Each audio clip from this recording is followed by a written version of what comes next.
Okay. Okay. Cost ఏముంది 'తాజ్ బేగం'? మనమంతా caste ఏముంది ఒకటే.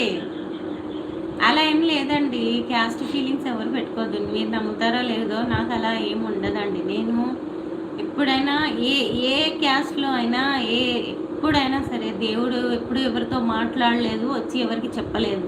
నువ్వు నాకే సొంతం, నేను నీకే సొంతం, బయట వాళ్ళు మనకు సొంతం కాదు. అలా ఏ ఏ ధర్మంలో అయినా ఎవ్వరైనా చెప్పరు. అనవసరంగా పిచ్చి వాళ్ళు తెలవక కొట్లాడుకుంటారు అంతే తప్ప, వాళ్ళకి బ్రెయిన్ లేక ఎక్కువ శాతం చెప్పాలంటే ఆ పిచ్చి వాళ్ళెవరో మీకు కూడా తెలిసే ఉంటది. వాళ్ళేదో వాళ్ళ సొంత అభిప్రాయాల కోసం మన మధ్యలో ఒక గొడవలు పెడతారలా. ఆ గొడవల్ని మనం అర్థం చేసుకోవాలి అంతే తప్ప దాన్ని పెంచుకోకూడదు. మీ షార్ట్ వీడియోస్ చూస్తున్నా